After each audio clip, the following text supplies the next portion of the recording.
It's 11:30 p.m. on January 15, 1990. Network managers at AT&T's operations center are staring at their monitors in complete disbelief. Their massive 72-screen video display, which normally shows a clean map of America's telephone network, has suddenly exploded into a web of red warning signals. Within seconds, the entire backbone of American telecommunications is collapsing. Half of all phone calls across the country are failing.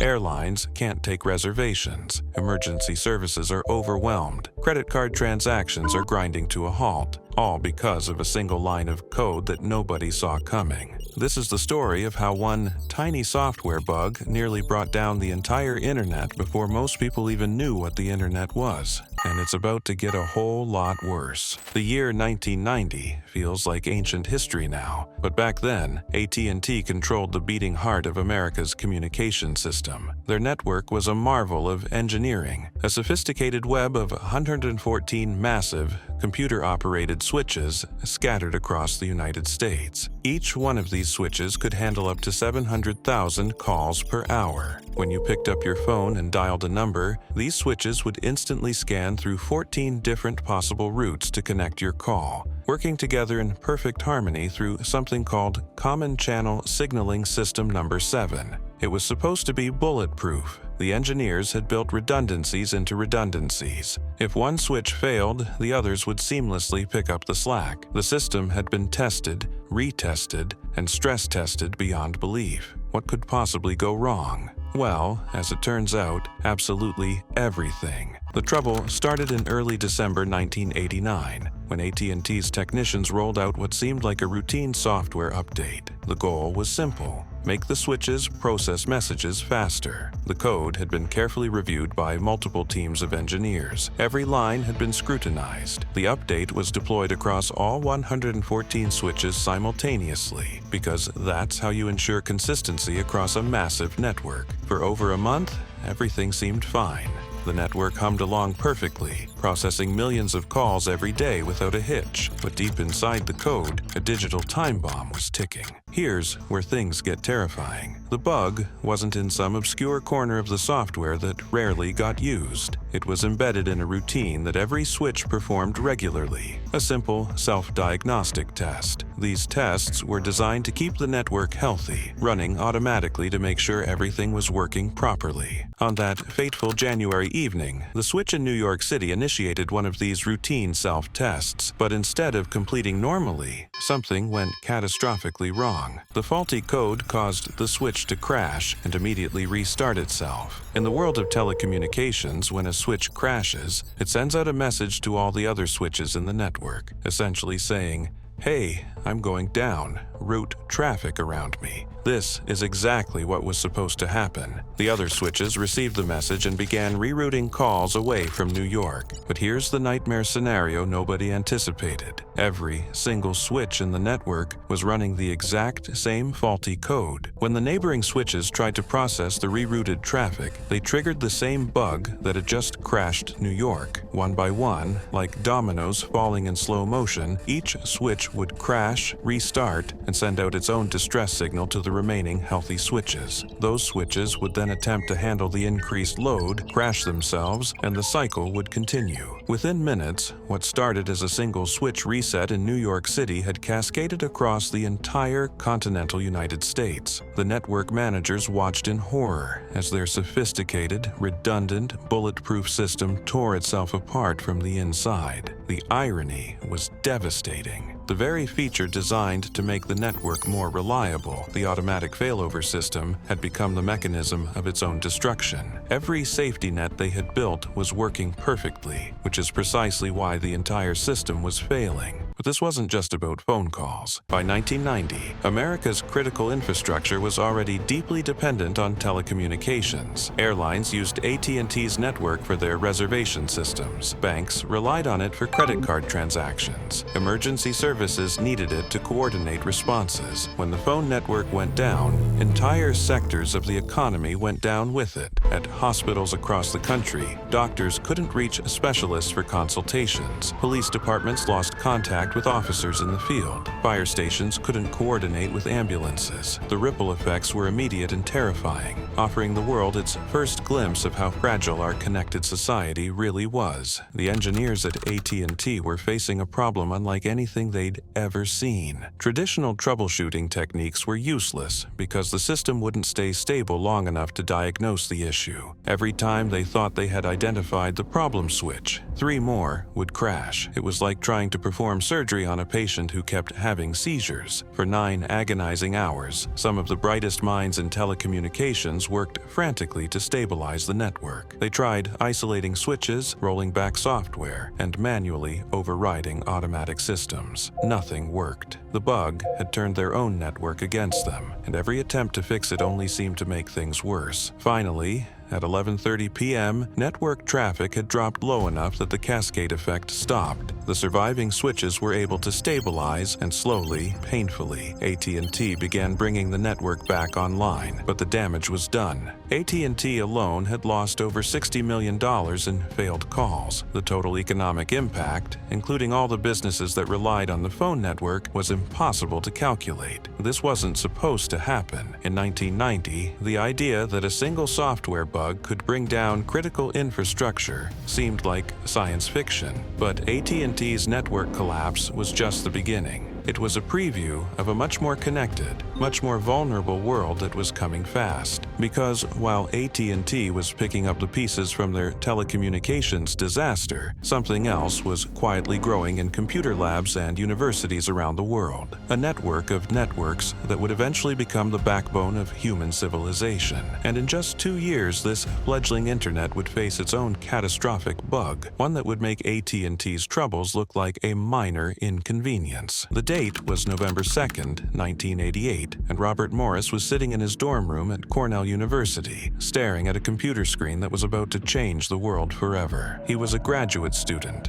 brilliant and curious, with access to something that most people had never even heard of, the internet. Back then, the internet wasn't the massive global network we know today. It was a collection of about 60,000 computers, mostly at universities and research institutions, connected through something called ARPANET. To most people, it was just an academic curiosity. But Morris saw something else entirely. He saw vulnerabilities. Morris had been tinkering with a piece of code for weeks. His goal wasn't malicious, at least not in his mind. He wanted to create what's called a worm, a self-replicating program that could spread from computer to computer across the network. His intention was to demonstrate just how insecure these connected systems really were. He figured his worm would quietly slip from machine to machine, count how many computers were connected to the internet, and then disappear without causing any real harm. It was supposed to be elegant, subtle, almost invisible, but Morris made one critical mistake that would turn his harmless research project into the first major internet catastrophe. The problem was paranoia. Morris worried that system administrators might try to fool his worm by making their computers lie about whether they were already infected. So he programmed in a failsafe.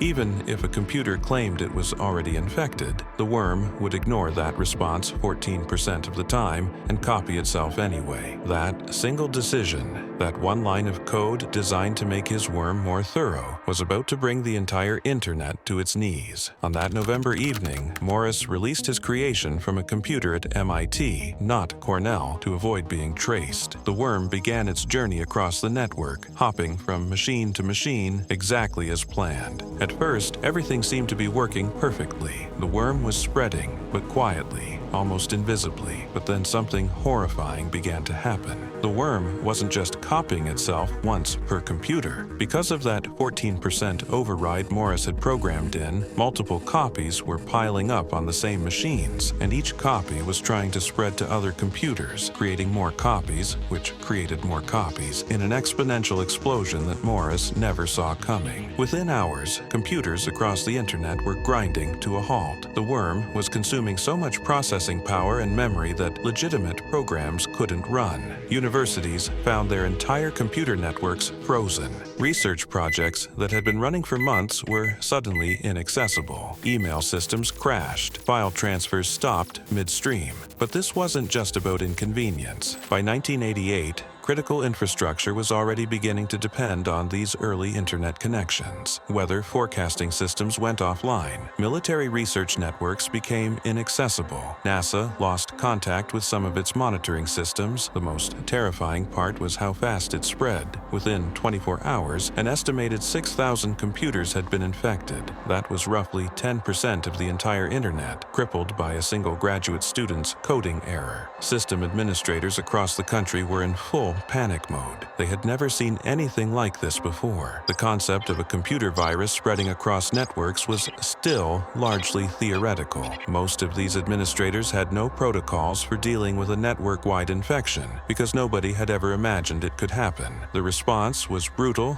but effective. Regional networks began disconnecting themselves from the main internet backbone, essentially cutting the internet into isolated pieces to prevent further contamination. Universities unplugged their systems entirely. The internet, which had been designed to survive nuclear attacks by automatically routing around damage, was being deliberately fragmented by its own administrators. For several days, the internet was essentially broken, not because of hardware failures or power outages, but because a single bug in a single program had forced everyone to disconnect from everyone else. The very connectivity that made the network powerful had become its greatest weakness. Morris watched his creation tear through the internet with growing horror. This wasn't what he had intended at all. His harmless research project had become a digital monster, and he had no way to stop it. The worm was completely autonomous now, spreading and replicating according to its flawed programming, indifferent to the chaos it was causing. The cleanup was a nightmare. Each infected computer had to be manually cleaned, often requiring a complete restart and careful removal of the worm's code. System administrators worked around the clock, sharing information and techniques through phone calls and fax machines, since the internet itself couldn't be trusted. When the dust finally settled, Morris found himself in a position no one had ever been in before. He was about to become the first person convicted under the Computer Fraud and Abuse Act. The legal system was scrambling to figure out how to handle crimes that existed purely in the digital realm. But the Morris worm did more than just crash computers and create legal precedents. It fundamentally changed how people thought about computer security. Before November 2nd, 1988, network security was an afterthought. Most systems assumed that anyone with access to the network could be trusted. The worm shattered that assumption forever. It proved that in a connected world, a single point of vulnerability could bring down everything. It demonstrated that the internet's greatest strength, its interconnectedness, was also its most dangerous weakness. The response was swift and decisive. DARPA, the Defense Advanced Research Projects Agency, immediately funded the creation of the Computer Emergency Response Team at Carnegie Mellon University. For the first time, there was a central organization dedicated to responding to internet-wide security threats. Morris had accidentally created the blueprint for every cyber attack that would follow. His worm showed that software bugs weren't just local problems anymore. In a networked world, a single mistake could cascade across the entire system, affecting millions of people within hours. But the Morris worm was just the beginning. As the internet grew from 60,000 connected computers to billions, the potential for catastrophic software failures grew exponentially. And in the decades that followed, we would see bugs that made Morris's worm look like a minor glitch. Because what Morris had demonstrated in 1988 was about to become the defining characteristic of our digital age. In a world where everything is connected, everything is vulnerable. Today, as you stream this video, shop online, or send a message, you're participating in a system that's far more fragile than you might imagine. The AT&T collapse of 1990 and the Morris worm of 1988 weren't just historical curiosities. They were warnings about the world we were building, a world where a single line of code could bring civilization to its knees. And those warnings have proven prophetic. In 2024, a faulty update from cybersecurity company CrowdStrike crashed 8.5 million computers worldwide, grounding flights, shutting down hospitals, and paralyzing entire industries. The Log4 shell vulnerability lurked undetected for 8 years before threatening billions of devices simultaneously. Each incident reminds us that our connected world is only as strong as its weakest link. The engineers who built these systems weren't careless. They were brilliant, careful, and thorough. but they were human, and humans make mistakes. In a world where every device talks to every other device, where critical infrastructure depends on software updates pushed out in seconds, those human mistakes don't stay small anymore. We've built a digital house of cards, and we're all living inside it. The question isn't whether the next catastrophic bug will happen, whether we'll be ready when it does, because somewhere out there, in a line of code that's been reviewed 1,000 times, the next digital disaster is quietly waiting to unfold.